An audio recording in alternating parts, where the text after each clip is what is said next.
Oh, nobody can hear me. Oh my gosh. Okay, I'm glad I just saw that. See, again, I'm not the technology man, and I realized it because I just figured out how to mute in the system, and then when I switched over, I did not unmute. So I will cut that part off. When people see it, they won't see me talking and no words coming out. So let me just start back over. What I was saying is, um, what we're going to discuss today is very uh, beneficial because it's going to really talk about Daniel's replacements, what he replaced with what basically the things that he refused. We're going to talk about the things that he replaced them with.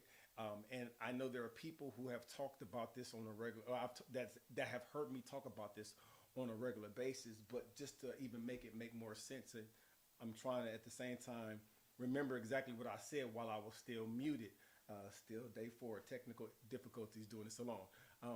But the reason why this is so beneficial is because, and it's going to take layers for some of us to see this and hear this over and over and over again to really understand and credit this to how perfect God made our bodies.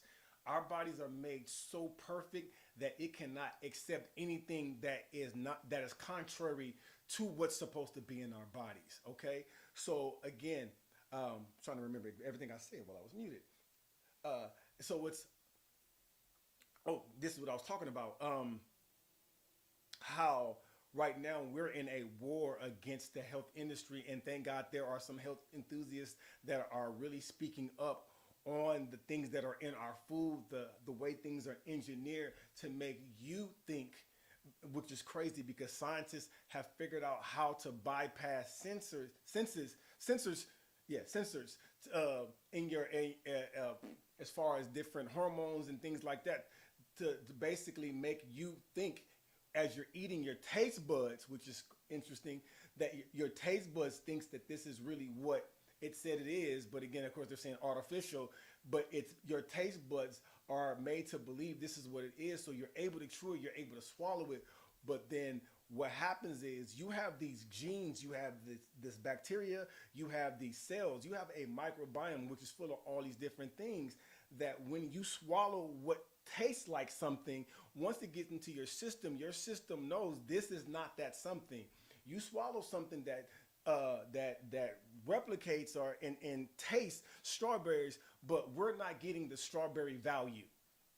So what ends up happening is now this fake strawberry flavor or this fake food is now being pushed into certain areas because my gosh, I wish I could really dig into this, but the way God made our bodies so perfect, our guts, most people still don't even really know that the gut starts from the esophagus all the way to the exit. And the way the gut has been made, when you swallow food, every aspect of your gut, when something is swallowed, you've been made so perfect that each part knows what to extract and let continue down, what to extract and continue down, what to extract and continue down. Well, what ends up happening is we're eating these foods that have no nutritional value, and then as these things are going down, I can't do nothing with this. Well, maybe they can. Then it goes down. Literally, this is how it works. I can't do nothing with this. And then eventually, because no cell in your body can use that because there's no nutritional value, then it gets stored. Maybe we'll figure out what to do with it later. And so maybe we can, and it always starts in your head. So then you'll start getting inflammation in your head because the inflammation is the storage at this point. Then it's going to get to your neck. Then it's going to go down. It's going to find whatever place is available to store what it cannot recognize. And then what's happening? Think about that.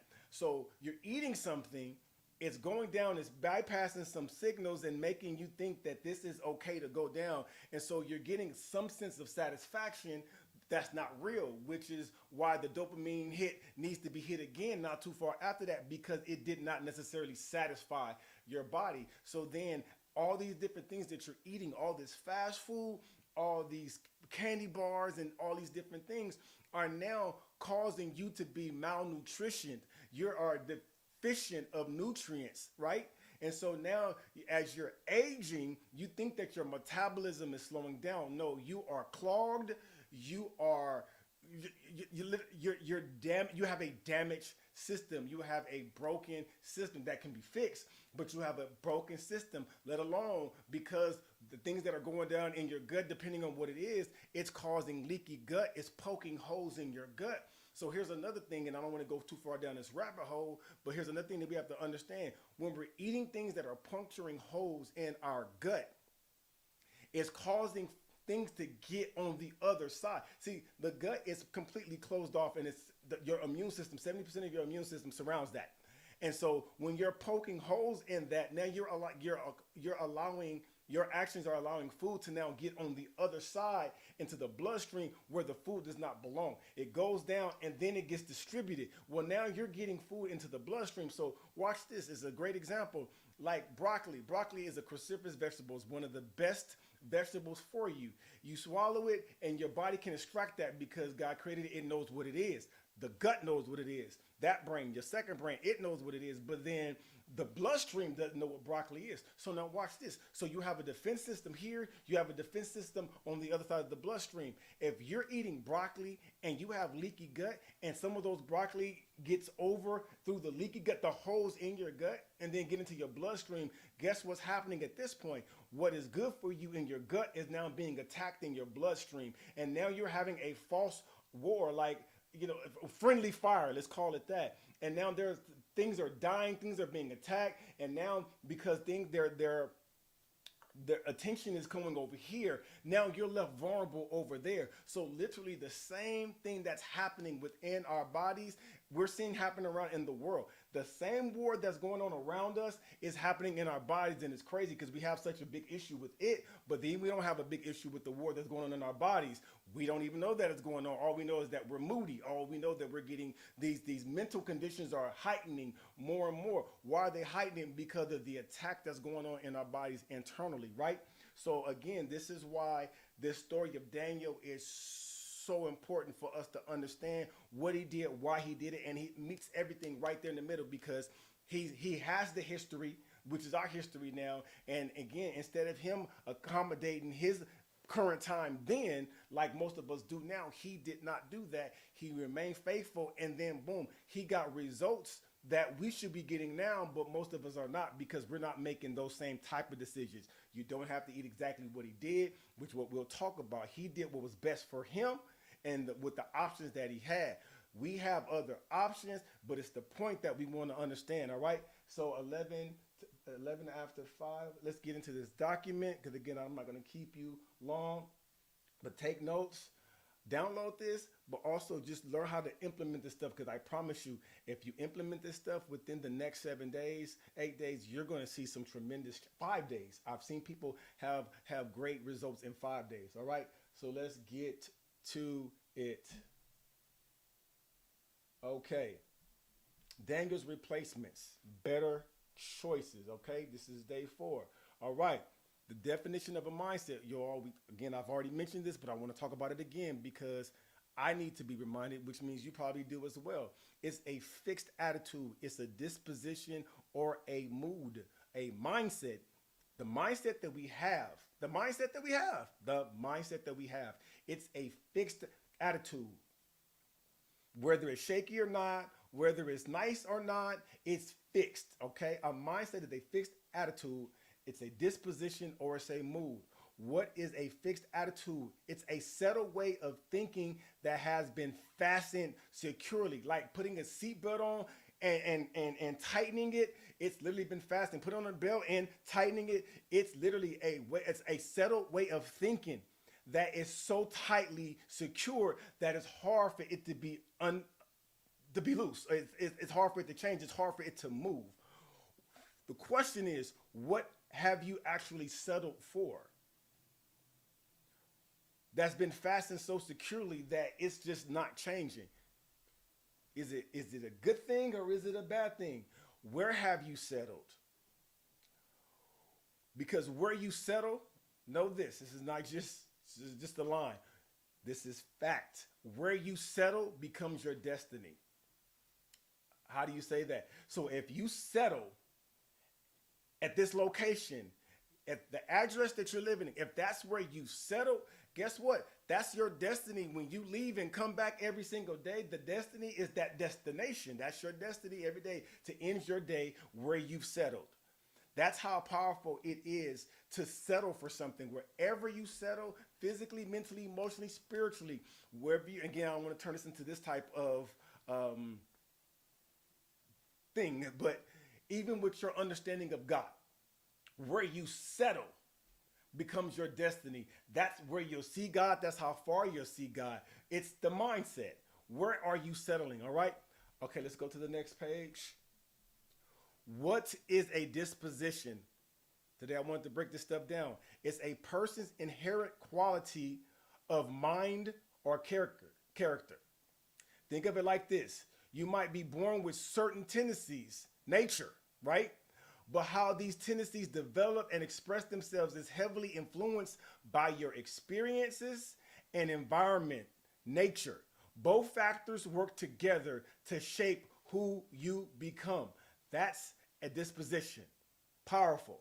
Okay? I don't want to repeat that because that's heavy, but I definitely suggest that you don't take it lightly and reread that.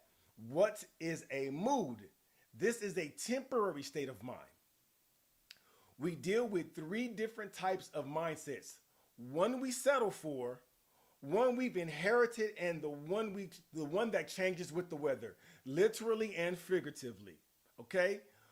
What kind of moods do you have? What kind of moods are you settling for? What have you inherited, and what changes with the weather? Okay? Because all these decisions not only affect where we work, how we work, where we worship, how we worship, the relationships we decide to have, the relationships we decide to end, all these play a part on what we put in our body, because it's all coming into our body, whether through our ears, whether through our taste, our touch, it's all connected. And so again, our health choices, our food choices are just a result of all the other choices that we're making. So again, hate to say it this way, but if we are making bad food choices, what is that saying about all the other choices that we're making with our life? Yes, it's synonymous, because you're not a different person. You're the same person in every area of your life. So again, if you settle for whatever you put in your body physically, then that might also say you're settling for whatever you put into your body spiritually, emotionally, mentally, because they're all connected. The same person makes the same types of decisions. All right. Next page. Okay, so this is where we are. We've already started with Daniel's refusals, the power of no. Hopefully we're understanding the importance of that. That's something we probably need to go over every day, is understanding the power of no. Daniel's reasons why he stood firm. Why did he say no? Because there were some yeses that were already foundational in his life. So there was a need to say no to these things. Okay. Today we're talking about Daniel's replacements. Okay. I said no because of this reason, and I'm going to show you these reasons. These are my replacements, and they're better choices than yours. And then tomorrow, I keep saying it's one of my favorites, to see what Daniel's results are insane. And when you do what he did, the Bible is not off. You will get the same results if you're doing the same thing with the same mindset, if you're doing it for the same reasons, if you're making the same type of refusals, if you are having the same type of reasons, if you're using the same type of replacements, you will have the same type of results. And they were outstanding. Okay. All right. Daniel's replacements, and this is what we've been taught. They're vegetables and they're water. Okay. But by simply saying vegetables and water, we incorrectly imply a potentially restrictive or nutritionally incomplete diet. Okay? Now, was it just vegetables and water? No, it was not. Again, that is an incorrect implication. King James labeled it pulse.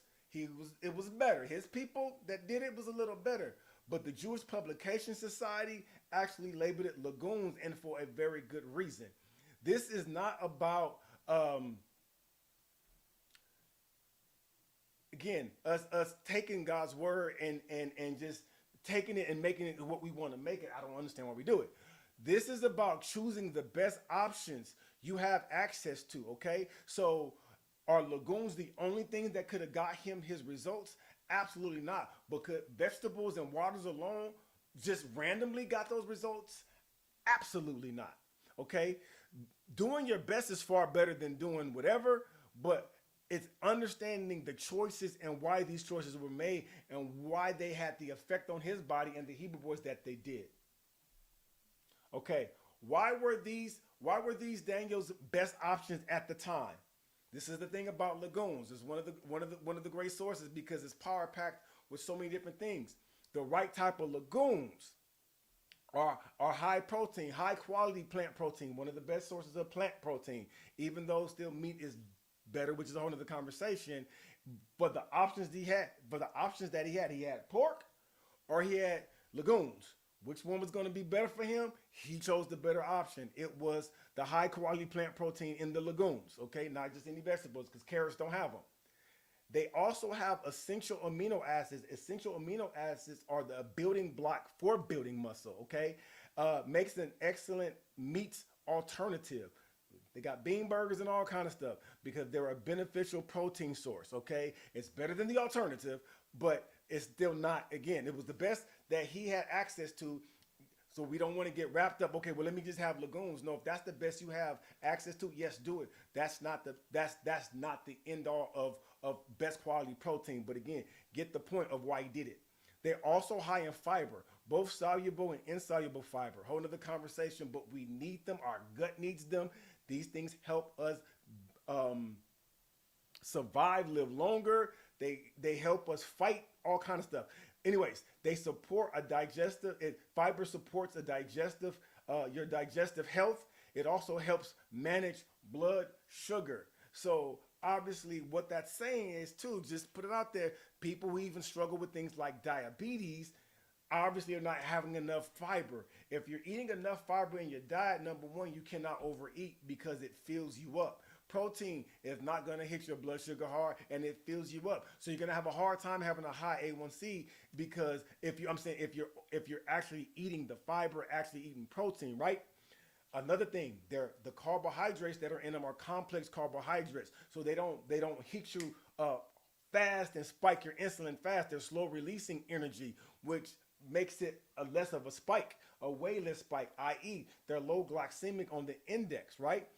This is why these choices were better. Don't get caught up in the legumes. Get caught up in what's in these legumes and finding items that have these in them. Even if they're separate, make sure you're getting things that are high protein. Make sure you're eating fiber. Make sure the majority of your carbs are complex when you do eat them and that they're low glycemic. All right. Why were these Daniel's best option at the time? Even more benefits. Okay. They had minerals. They didn't just have protein, fiber, and complex carbs. They also have minerals. Most people are iron deficient. Why? They're not having a balanced diet. Most people are zinc deficient. Most people are potassium deficient. Most people are magnesium deficient and folate deficient, literally. And legumes and a bunch of other things can give you these properties. I mean, there's so many things I can name. But the fact of the matter is knowing what's going to give you the minerals and the vitamins that you need. Look at this. Also in legumes, you get B1, B2, B3, B6. These are very essential vitamins. We're deficient in most of these things. All right. The most misunderstood, okay? Fiber. Fiber feeds the gut. Understand this. A starving gut has many reactions. You're not getting old, okay? You have joint pains 9 times out of 10, almost close to 100 because, and again, of course, if you had an accident, totally different. But if you're just over a course of time, now my joints are hurting, it might be because your gut is starving. You might not be starving because you've gained 100 pounds in the last 6 months. You're not starving, but your gut is starving. And the person that needs to eat the most is your gut. So now you got joint pains, you have headaches. Do you know, understanding this has been a proven fact even now too. Your head can't, on itself, your brain can't have its own headache. It's a signal that is passing through because of deficiencies. Matter of fact, one of the main deficiencies that causes a headache is a sodium deficiency. I know that's not on here, but again, I'm just talking about deficiencies and things that are caused because of deficiencies, not because you just have a horrible head. It's because of a deficiency. Starving guts, joint pains, headaches, fatigue. You didn't run that long. You didn't work out that long. You're fatigued because your gut is starving. Brain fog, okay? It's not, again, it's not because you're getting older, okay? Mood swings. It's not because you're female that people say. It's not because you woke up on the wrong side of the bed. Your mood swings are a gut issue. Acne, your face. Use Noxzema. Use you a natural soap if you want to. The acne is going to be because of your gut. Intolerances.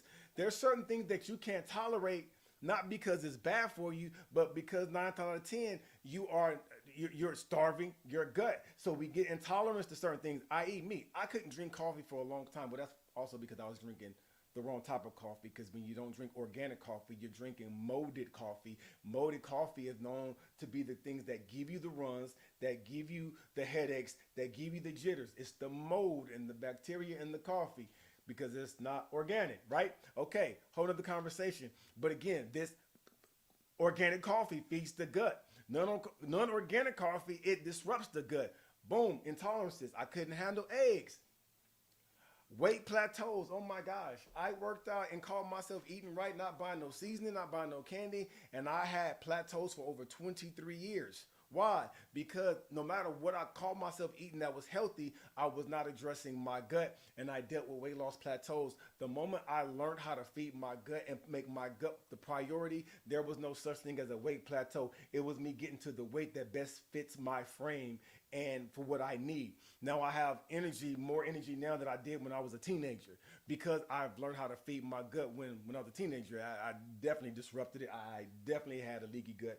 Definitely, because I love Chick-fil-A, I love French fries, I love fried foods. My gut should have hated me. My gut should have probably evacuated because I was so horrible. But I dealt with weight loss plateaus, and I dealt with inflammation.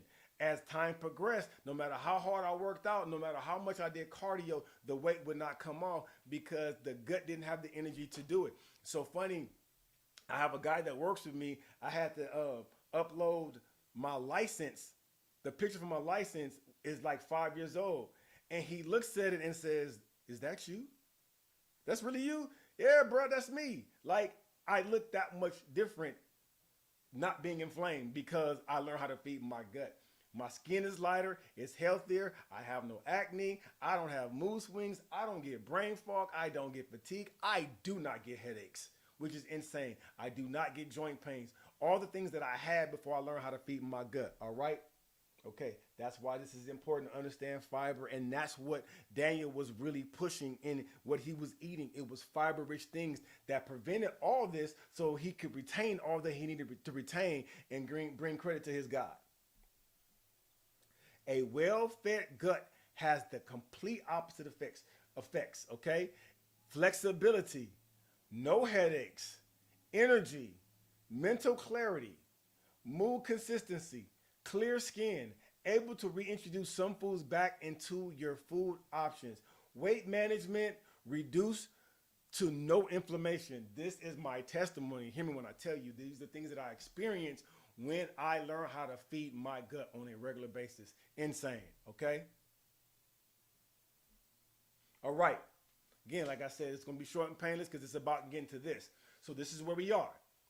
What are the 4 food choices of focus? I hope you remember. What are they? I'm going to pause for those who may rewatch this and see what you're going to say. What are those areas of focus, right? We know that it's fiber. We know that it's protein. We know that it's fats, and we know that it's carbs in that order. What 2 things should we never have with every, what 2 things should we have with every meal?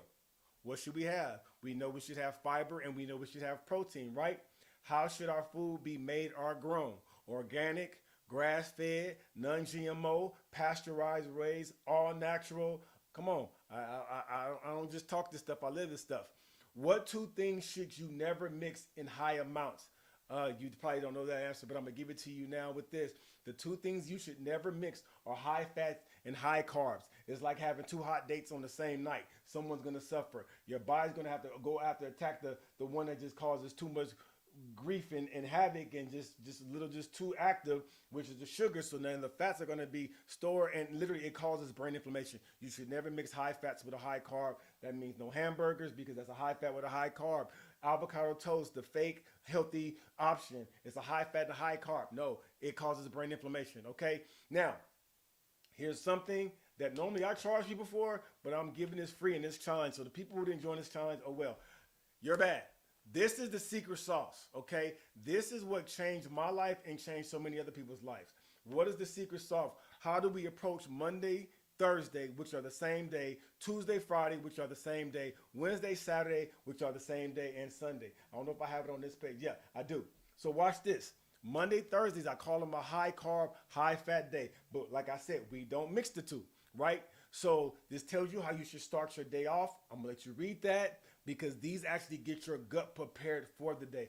This is how you get your metabolism started. It's like starting your car and for the first time that day and letting it get together, get itself together. Choose a protein high in carbs. Choose a protein with a high carb. These are, again, this is not about depriving ourselves. We should never overeat grains. We should never overeat rice. We should never overeat potatoes, bread, pastas. In certain instances, and depending on where we are, we should run away from them. But because some of us just like these, then we monitor and manage where we put them. Mondays, Thursdays, have one of these options, okay? And then Thursday, you could have one of the other ones, okay? Or you choose a high fat, but remember, you do not mix the two.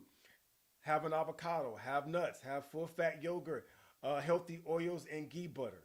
That's how we approach Monday. So it's a high protein always, every day. High protein, that's what we want to do.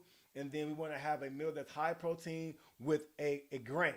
So you could have you some oatmeal, and again, we'll talk about that later why you probably shouldn't, but you can have you some oatmeal with some berries, or you can have you some rice and some potato, things like that on Mondays and Thursdays. On the high days, you can have that, just get that out of your system, but then you don't have it on Tuesday, you don't have it on Wednesdays for diversity, and so that your body can actually switch off on things and it's never over consuming the same thing.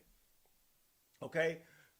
That's how we approach that day. Pay attention to that and try to monitor that and follow that. Make sure that you get familiar with the food list. That food list is life, okay? You should have it. If you don't have it, it's in the Facebook group. Get that food list, all right? All right, reflection questions. What foods in your current diet could be replaced with more nutritious alternatives, okay? Really write that down. And the people who really want to make changes will, okay? How can you incorporate more legumes into your weekly meals?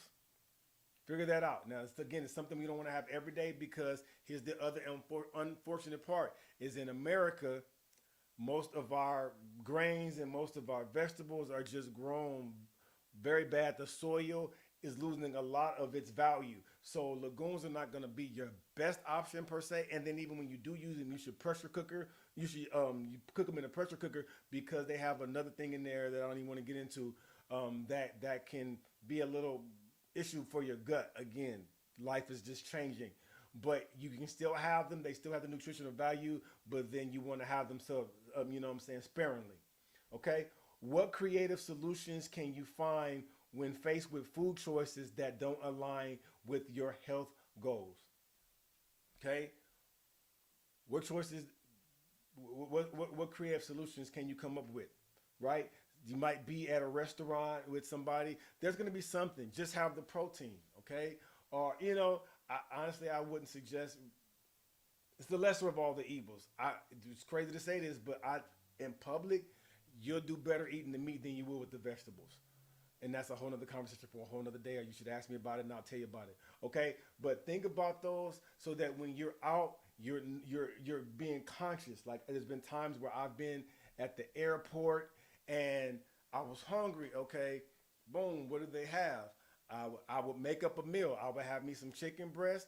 May not have been organic, but it was better than starving. It was better than eating something like a fruit or vegetable that had glyphosate on it, which is what again I don't want to talk about. But it was the lesser of the evils, right? So sometimes it's about again making the best choices in that moment than just not doing anything, right? Okay. That was good. That was painless. That was 30 minutes like I was supposed to be. Um, if you have any questions about it, you can hit me up in the Facebook group. If you're not in the Facebook group and you have my information, which some people have already asked me questions, send me some questions. I literally will respond, and I give people like plans right there on their phone. So if you have any questions, leave a comment, go into the Facebook group, hit me up somehow, some way, and I'll make sure you are good. All right?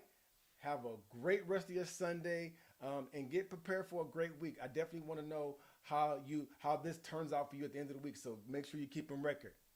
See you soon.